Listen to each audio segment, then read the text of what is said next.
అమెరికాలో తుపాకీ విష సంస్కృతికి మరో భారత సంతతి ప్రాణం బలైంది. అమెరికా నార్త్ కరోలినాలోని టొబాకో హౌస్ స్టోర్లో ఈ దారుణ ఘటన చోటు చేసుకుంది. స్టోర్లో దొంగతనానికి పాల్పడిన క్రమంలో యజమాని మైనాంగ్ పటేల్ అనే భారత సంతతి వ్యక్తిని తుపాకీతో కాల్చాడు. గాయాలతో ఆసుపత్రిలో చికిత్స పొందుతూ పటేల్ ప్రాణాలు కోల్పోయాడు.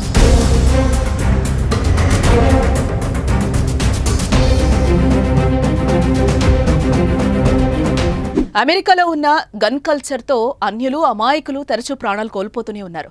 ఏదో ఒక స్టోర్లో దోపిడీకి పాల్పడడం, ఏదన్నా గొడవ అయినా వెంటనే గన్ తీసి కాల్చడం అక్కడ సర్వసాధారణం అయిపోయింది. ఇప్పటికే అమెరికాలో ఇలా తుపాకీ కాల్పులో భారత సంతతి వ్యక్తులు, ప్రవాస భారతీయులు చాలా మంది చనిపోగా తాజాగా మరో దారుణ ఘటన చోటు చేసుకుంది.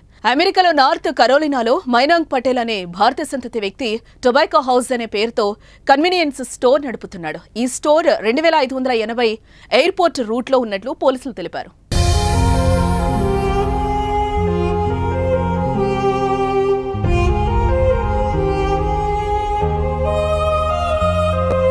కాగా మంగళవారం ఉదయం అనగా ఆగస్టు 13న టొబాకో హౌస్ స్టోర్లో ఓ దుండగుడు ఆ స్టోర్ యజమాని మైనాంగ్ పటేల్ పై దాడికి పాల్పడ్డాడు. ఈ దాడిలో దుండగుడు తుపాకీతో పటేల్ ను కాల్చి అక్కడి నుండి పారిపోయాడు. స్టోర్లో కాల్పుల విషయం తెలియగానే పోలీసులు అక్కడకు చేరుకున్నారు.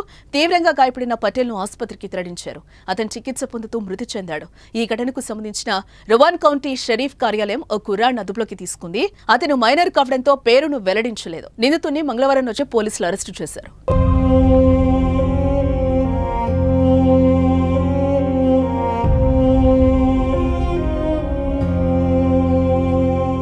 టొబాకో హౌస్ స్టోర్ నుంచి కాల్పులకు సంబంధించిన ఫోన్ కాల్ వచ్చిందని Rowan county sheriff public information officer captain Mark McDaniel వెల్లడించారు. పోలీసులు అక్కడకు చేరుకుని గాయాలతో బాధపడుతున్న పటేల్ ను చూశారు.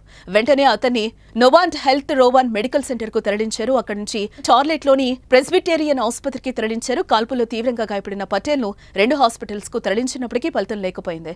అక్కడే చికిత్స పొందుతూ మృతి చెందాడు.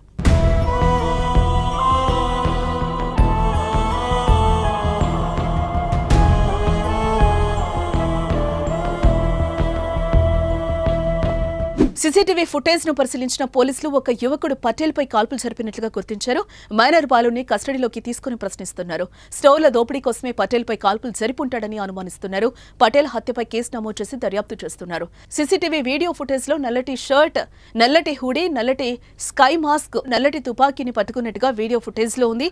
నిందితుడు అక్కడికి ఖచ్చితంగా ఎందుకు వచ్చాడో తెలియనప్పటికీ దోపిడీ కోసం వచ్చినట్లుగా ప్రాథమికంగా అభిప్రాయపడుతున్నారు. కాగా పటేల్ భార్య గర్భవతి, అలాగే వారికి 5 ఏళ్ల కుమార్తె కూడా ఉంది. దీంతో వారి భవిష్యత్ ఏంటని పటేల్ భార్య ఆవేదన వ్యక్తం చేస్తోంది.